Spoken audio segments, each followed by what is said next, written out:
Hello and welcome to my video about the game between myself and 8-time Dutch champion Loek van Wely. The game was played in a clock simultaneous exhibition held by Loek directly after he won the HSG Open. So I don't know if he was crushed or he was ready to crush more people. Anyway, the game started with d4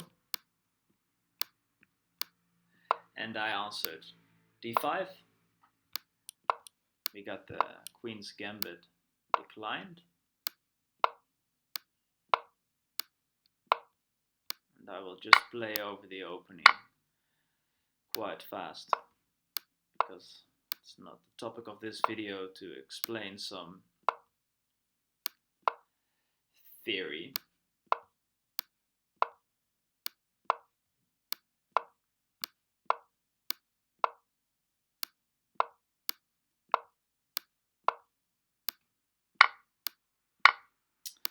And white decides to castle long, and this is considered to be one of the most critical ways to combat the Queen's Gambit declined. And basically it will become a sharp battle between whose side attacks the fastest. So both players will rush up their pawns up the board and try to attack as fast as possible.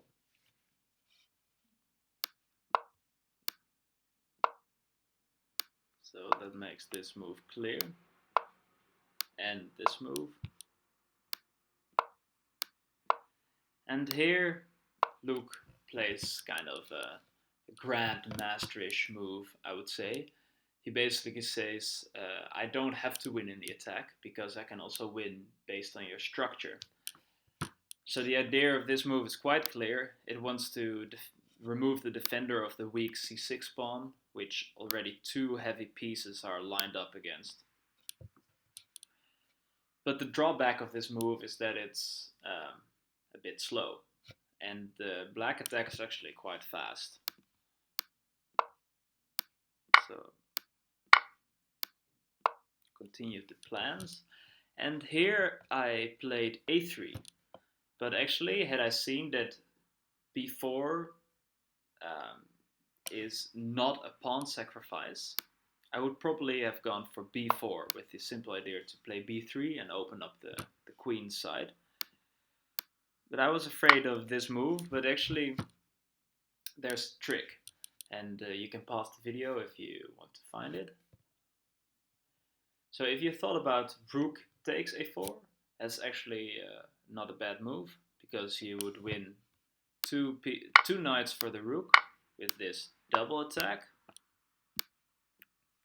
But actually you could win a full piece by playing queen e4 directly, pinning the queen, so creating a double attack against the knight on a4 and the knight on f3, and taking the queen actually doesn't solve the problem of the double attack. So that would just win a full piece. But a3 also has some practical value, because after white closes the queen side, whenever the position opens up, this pawn can become very dangerous. So close, it kind of binds the white king, and this diagonal can become dangerous. The squares around the king can become dangerous, and the back rank can become a problem. So it has some practical value, and white has to kind of keep control over the position in order not to let this a3 pawn become too much of a strength.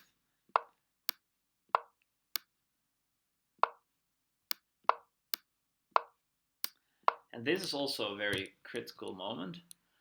It looks like the black attack has stranded a bit, because the queen side is so closed, and whenever white gets to blockade the c5 square, then it's just impossible, almost impossible for black to attack, and positionally would probably be busted. So this is an important moment, and if you want, you can pause the video to try to find a good move. So what is really necessary is to play this temporary pawn sacrifice c5.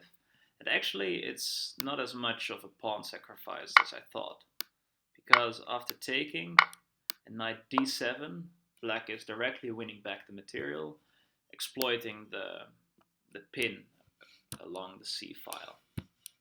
And this would have meant that the two central pawns are traded, and therefore there's more space, more room to enter the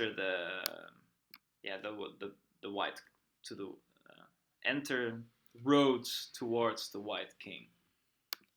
But unfortunately, after I played c5, which is actually a good move, I played the blunder knight e5, which after knight d4 just meant that white will maintain his c-pawn, and the black attack would have stopped.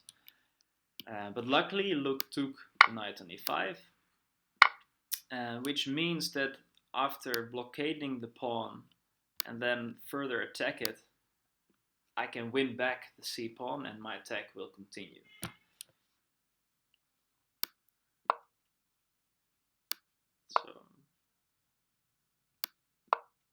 And here I decided to just not waste time and continue with the basic plan.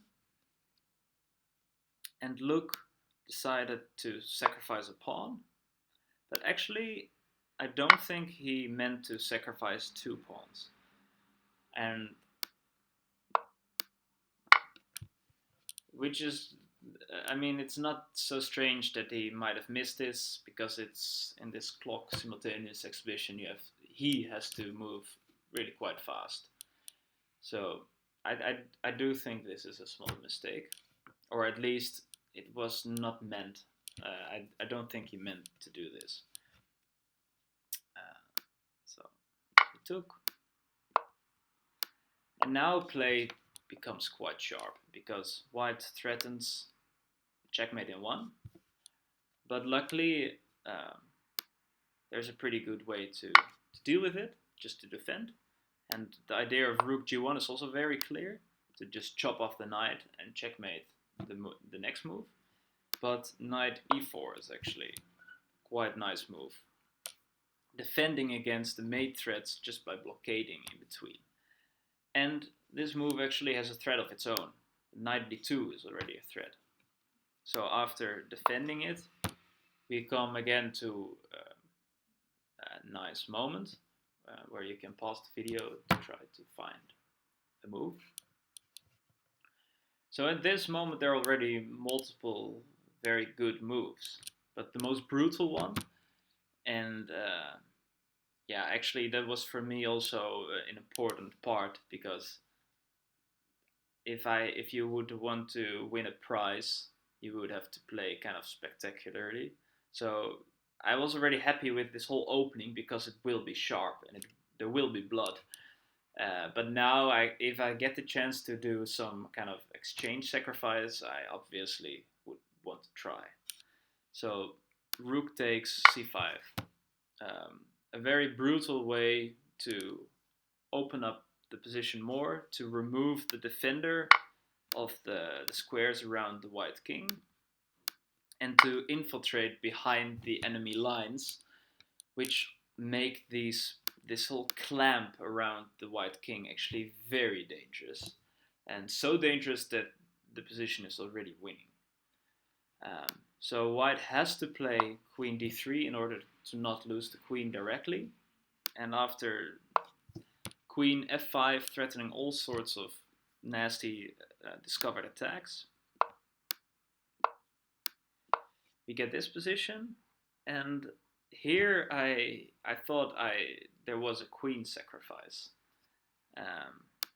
because I took the rook, and Loek actually didn't take my queen, but it was actually a possibility. So after taking the queen and giving a check, Loek actually would have had a counter queen sacrifice, and we would have reached this ending, which is actually still very interesting because black has 2 pawns for the exchange, and if white is not careful, then actually it's very hard to stop the promotion of, for example, the f pawn after exchanging these two, because either the king or the rook basically has to um, keep babysitting the a pawn, or at least stop this pawn, the a pawn, from promoting. So yeah, white has to do some active defense in order to not let black just completely promote his pawns. um, but unfortunately, or fortunately, we didn't get to play this interesting endgame because Loek took the knight. But now, after 2 simple checks, I could pick up the rook and win the game. And here, actually, Loek still went for a little trick, because if you take the queen now, it would be stalemate. But any other move basically wins. Taking here, giving a check or whatever. Yeah, so that was the game between myself and Loek, which I won a nice book for. And yeah, I hope you liked the game and learned something from it maybe. And I hope to see you again soon.